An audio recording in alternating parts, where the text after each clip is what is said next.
Welcome back to the cryptowrld channel, everyone. My name is Josh, and in just a moment, I'll be giving you an important update on this Wyckoff accumulation. And later in this video, I'll be talking about some brand new Bitcoin patterns, and I will be discussing a worst case scenario for Bitcoin towards the end of this video. But just before we jump into it, make sure to leave a like down below. And if you're new to the channel, you might as well subscribe with notifications turned on for more updates just like this every single day. But with all of that out of the way, let's get straight to what this video is about. So right here, we're on the Bitcoin US dollar chart on the 6-hour time frame, and this was the Wyckoff accumulation that I was talking about yesterday on the channel. And you'll notice that at least at the time of filming this video, Bitcoin is running into this line of support coming in at approximately 49.6 to 49.7k. And so if the Bitcoin price can hold above that level just there, obviously that is bullish. But if Bitcoin breaks below that level right there, that doesn't necessarily mean that the Wyckoff accumulation has failed, for as long as we're still forming higher lows here on the 6-hour time frame. So basically, we really need to stay above this low just here, coming in at almost exactly 48,000 US dollars. So for as long as Bitcoin is above 48k, we're still looking pretty good here on the 6-hour chart and really good for the Wyckoff accumulation. And by the way, for the brand new viewers on the channel that have no idea about Wyckoff accumulation, I won't go into detail about it in this video because that's exactly what I did yesterday. But basically what we're looking at here is the Wyckoff accumulation schematic number 1. And I'm sure you can see that the Bitcoin to US dollar chart on the 6-hour time frame strongly resembles the Wyckoff accumulation schematic number 1, for as long as Bitcoin is still forming higher lows here in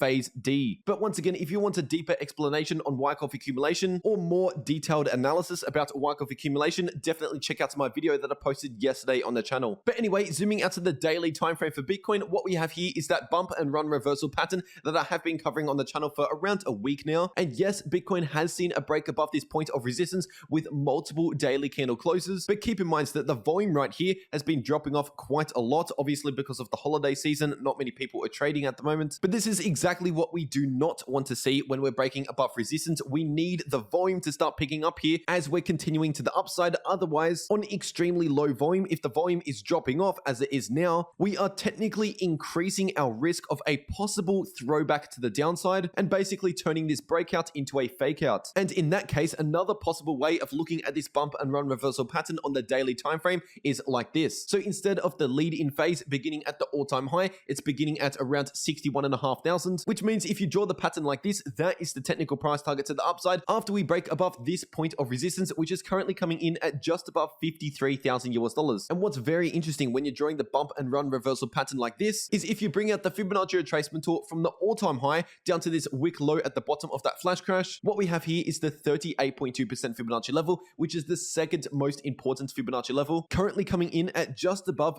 53,000 US dollars, exactly where that descending line of resistance is coming into play. So we are now developing some confluence around that price, making that an important level for Bitcoin to break above in order for us to head any further to the upside. And what's even more interesting when you're redrawing the bump and run reversal pattern like this and looking at the Fibonacci levels, we have the golden pocket coming in at almost the beginning of the lead-in phase, right where the price target is sitting at. So once again, the technical price target is sitting at approximately 61,000 when you're looking at the pattern like this after we break above that 38.2% Fibonacci level. But then we have the golden pocket coming in at approximately 60,000 US dollars, providing major resistance at that price. So if Bitcoin is to continue on with any sort of recovery here back to the upside, for example, if we are to play out that Wyckoff accumulation, then once again, those are probably the two most important levels of resistance that I would be looking at. But what would happen if Bitcoin cannot break above this 38.2% Fibonacci level and we continue with a little bit more of a rejection here to the downside? Then in a possible worst case scenario, we could be looking at something like this. First of all, this yellow line right here is the 20-week simple moving average, and I'll explain why that's important in just a moment. But looking at these green candlesticks, just by zooming out on the Bitcoin chart, you can see that all of these green candlesticks just here was taken from the price action that we saw during May and July. But obviously looking at the recent price action, it's just at a smaller scale. But you can see that the current Bitcoin price has been following along with this previous price action extremely closely, even all the way up until now with the recent pullback that we've just experienced over the past 1 to 2 days, and the fact that this is all happening below the 20-week SMA. Now, at the start of this segment of the video, I said a